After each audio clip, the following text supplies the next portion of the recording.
எல்லாருக்கும் அன்பான வணக்கம். எல்லாரும் எப்படி இருக்கீங்க? நல்லா இருக்கீங்களா? நான் ரொம்ப நல்லா இருக்கேங்க. உங்கள் ருத்ரா பேசுகிறேன். இது புது ரெசிபியான்னு யோசிக்காதீங்க. இது ரொம்ப ரொம்ப பழைய ரெசிபி. பழைய ரெசிபின்னா எப்படின்னு கேட்டிங்கன்னா, எல்லாத்துக்கும் அந்த பேக்கிங்குள்ளே நுழையிறவங்களுக்கு வரக்கூடிய மிஸ்டேக்கு. ஸ்டார்டிங்கில் ப்ரௌனி நம்ம செஞ்சு பார்க்கையில் சில நேரம் பர்ஃபெக்டாக வரும், சில நேரங்கள்ங்கிறத விட பல நேரங்கள் சொதப்பி விட்டுருவோம். ஓகேங்களா? அந்த மாதிரி தான் 2 ப்ரௌனி நேற்று செஞ்சுக்கிட்டு இருந்தேன். எதிர்பார்க்காத விதத்தில் சொதப்பிருச்சு. ரெண்டுமே எனக்கு சொதப்பிருச்சு. அதை நான் கொஞ்சம் ஆல்ட்ரு பண்ணினேன்.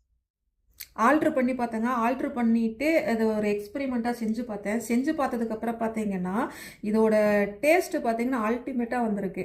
ஓகேங்களா? அது மட்டும் இல்லாமல் சாப்பிட்டு இது பண்ணது ஹெல்த் வைஸும் எங்களுக்கு எந்த விதத்துலையும் டிஸ்டர்ப் ஆகாத அளவுக்கு தான் இதாக இருக்குது.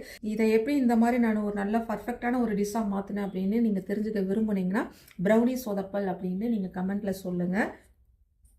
நான் அதை பற்றின ஃபுல் டீட்டெயில் நான் உங்களுக்கு கொடுக்குறேன். இது நான் ஏதோ வீடியோக்காகவோ இல்லை இதுக்காகவோ சொல்லணும் அப்படிங்கிறதுக்காக மட்டும் நினைக்காதீங்க. நிஜமாலுமே செம்ம டேஸ்ட்டாக இருக்குது. சொதப்புனதுக்கப்புறம் இதை நம்ம ஆல்ட்ரேஷன் பண்ணி எக்ஸ்பெரிமெண்ட் பண்ணி செக் பண்ணதுக்கப்புறம் இதோட லைஃப் டைம் டோட்டலாக 5 days வரைக்கும் வருது. ஓகேங்களா? செம்ம டேஸ்ட்டாக இருக்குது.